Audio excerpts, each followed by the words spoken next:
Hey, what's happening, Wargamers? So, for anyone who has been paying attention, we know that the Nova Open has been going on, and as Games Workshop has been doing the past couple of years, they went there and they presented stuff, and they kind of gave us an idea of what to expect over the next little while. And frankly, they did not disappoint, hitting up most of their game systems. There's a couple of missions, some of the specialist games, Kill Team, those weren't mentioned. But most of the really big names were mentioned. We're still getting more support for Necromunda, which is great. We're going to see some more Warcry hit. The Lord of the Rings strategy game or Middle Earth strategy game, whatever they're branding it these days. We're seeing more for that. We're going to see the next Warhammer Shadespire or Warhammer Underworlds. Then, of course, 40k in Age of Sigmar. And there has been a lot that are coming out. So, like I said, would have liked to see a little bit more Kill Team, but I am not going to be disappointed because what we got is pretty darn awesome. So we are going to take a couple minutes. We're just going to do a quick run over.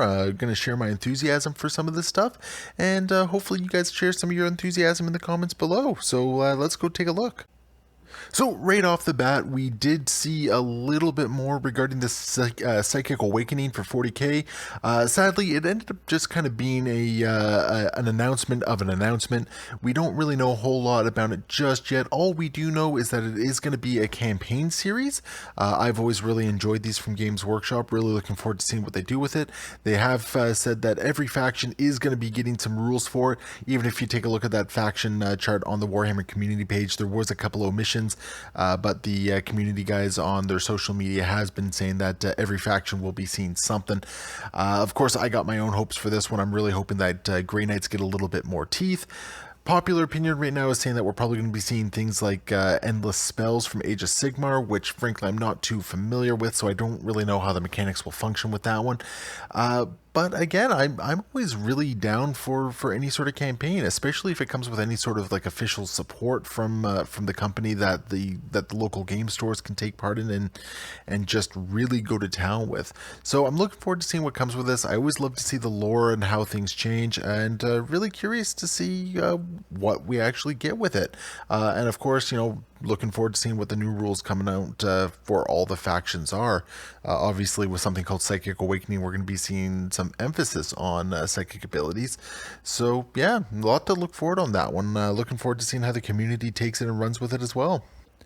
And of course, that was not all for Warhammer 40k. We did see a couple new models teased off. First off, for all you Eldar players, we are finally seeing some plastic aspect warriors. The Howling Banshees are going to be getting some plastic models. And the one that they have shown off looks great, has some nice dynamic flow to it. It's not as good as some of the other models for it, but honestly, I do like it. I do enjoy it. I'm looking forward to seeing what the rest will look like. My only concern is that it's going to fall into the same problem as a lot of the current design models where, you're going to get a lot of repeat poses for it. But from what we've seen right now, it is rather promising. Looking forward to seeing some more for that. Next up, well, you can't have a Games Workshop announcement without a Space Marine, and in this particular one, we are seeing another one of the Space Marine heroes get the upgrade to Primaris, and this one, it is Caven Shrike. I hope I got that one right. And this model, I have to admit, I'm not really feeling this one. First off, I've not really been a big fan of the whole come at me bro poses we're seeing with some of these models. There seems to be a little bit too much going on with it, at least in my opinion.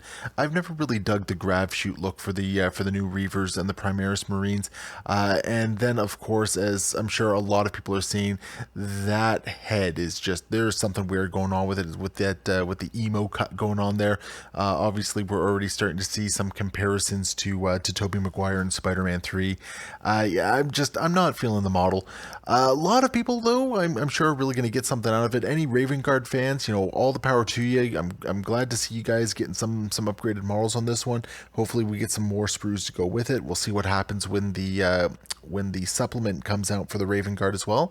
At least you guys got a model coming with it. So, all the power to you. Really excited that you guys get that, and looking forward to seeing what else we have coming down the road. Next up, we are moving a little bit outside of my wheelhouse into Age of Sigmar with the Ossiarch Bone Reapers. And, what can I say? These guys look like, fantasy Necrons. Probably not the only one to make that comparison on this one, but just from their look, I guess these are supposed to sort of be like the updated Tomb King equivalent. But honestly, even without really knowing much about Age of Sigmar, the models are absolutely gorgeous. Games Workshop continues to knock it out of the park with these guys. Their entire Age of Sigmar line, for the most part, looks fantastic outside of the Sigmarines, the Stormcast Eternals. I've never really dug them. They've been a little bit too generic, too plain for my liking. But these guys look absolutely fantastic. There's a lot of character going on with them. I think any Age of Sigmar player should be excited about this one. I think they have a lot going for them. Going to be beautiful to paint. Frankly, even I'm looking at taking up a couple of them just to paint as well, just because they look like a lot of fun. It looks like they have a lot of elements to it that'll just really take the paint well, really play around with a lot of contrast, even contrast paints. It looks like they're designed for them. So yeah, they look really fantastic. Next up, we have the Age of Sigmar Warcry. This one I'm a little bit more familiar with. Really been digging Warcry so far. Just enjoying the flow of it, enjoy how quick it is. I like the alternating activation. I like the way objectives are held. I love the way you set up a game. And this is going to be introducing a new expansion, the Monsters and Mercenaries. So obviously, we don't know a lot about it just yet. In one of the pictures, though, we are seeing a really cool looking, what appears to be Manticore. We are seeing some of the Dark Oath models in there as well, so can very much expect that we're going to be seeing some expansion of the available warbands, which I am all for. Going to see some great monster creatures hit the road as well. So yeah, looking forward to anything that expands this new game. I think it has a lot of legs. Really looking forward to seeing what comes with it. And finally, we have the big one. This is the one that I have been waiting for many, many years, since I first started collecting the army back in the very early 2000s, back during 4th edition. I am super excited about this one. You guys have heard me talk about it. You've seen me play the armies back from my mini wargaming days, even going into now. And that is the Plastic Sisters of Battle. We finally have a release date for them of November 19th, and I cannot be more excited about this one. Right off the bat, they are coming out with a fantastic looking, or at least the box looks fantastic, army box for it. It looks to be about 25 models. They're going to include the codex in it. They're suggesting a limited edition one, so probably going to be Games Workshop Direct. Probably not something you're going to be able to get through the local game store, but fingers crossed on that one. But I am unbelievably excited for this one. The models that they've been showing off, both through the bulletins and what we've seen now painted, look absolutely great. The Canoness, which first off, I'm insanely jealous. Anyone who attended the Nova preview for it got to walk away with one of these models. So I mean, if anyone watching this, listening to this, is, if you guys are feeling generous and whatnot, I would gladly accept a copy of it. But I understand if you guys want to hold on to it. It is a beautiful model. The Canoness looks great. There's a regalness to her. There's an air of superiority to her. Like, it just looks fantastic. The Penitent engine. Oh my goodness, this thing looks great. I'm looking forward to having some Penitent engines that are not made of metal, that will actually balance properly. I love the look of the Penitent that's actually included in it. Hopefully we see a couple more different sculpts for that particular one, just so we have some variety. But it looks absolutely great. It looks menacing. It looks, it looks like it has some nice forward momentum to it. It is a great looking model. That was definitely worth the reveal on that one.